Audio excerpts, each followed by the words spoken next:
اما بعد فاعوذ باللہ من الشیطان الرجیم بسم اللہ الرحمن الرحیم۔ السلام علیکم پیارے دوستوں، میں آج آپ لوگوں کے ساتھ ایک نئی وظیفے کے ساتھ حاضر ہوں۔ یہ ان بچوں کے لیے ہے جو بچے بلا وجہ روتے رہتے ہیں، چڑچڑاپن ہوتا ہے بچوں میں، بے چینی سی ہوتی رہتی ہے اور ماں کو بہت زیادہ تنگ کرتے ہیں، اور مائیں بھی اس وجہ سے بہت زیادہ پریشان ہو جاتی ہیں۔ بچوں کی نیند پوری ہوتی ہے، انہوں نے پیٹ بھر کے کھایا بھی ہوتا ہے، لیکن اس کے بعد بھی ان کا چڑچڑاپن، جھنجھلاہٹ ختم نہیں ہوتی اور بچے بے چین سے رہتے ہیں۔ حضرت عائشہ فرماتی ہیں، ایک مرتبہ حضور پاک صلی اللہ علیہ وآلہ وسلم تشریف لائے تو ایک بچے کو روتے ہوئے سنا، تو انہوں نے مجھ سے فرمایا، اے عائشہ، یہ بچہ کیوں رو رہا ہے؟ کیا تم نے اس پر دم نہیں کیا؟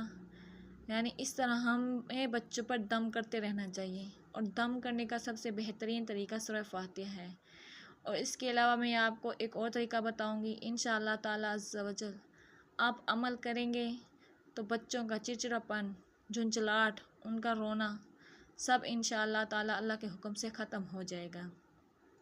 چھوٹا سا وظیفہ ہے، آپ یہ کریں گی تو انشاءاللہ تعالی آپ کو بے حد فائدہ ہوگا۔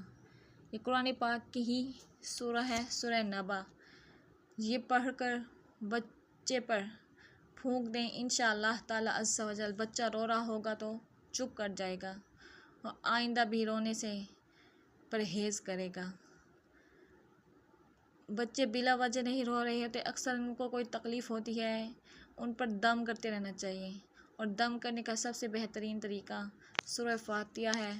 سورہ آیت الکرسی پڑھ کر بچوں پر پھونکیں، اس کے بعد معوذتین بچوں پر پڑھ کے پھونک دیا کریں گے، انشاءاللہ تعالی عز و جل بچوں کا چڑچڑاپن، جھنجھلاہٹ سب ختم ہو جائے گی۔ وما علینا الا البلاغ المبین۔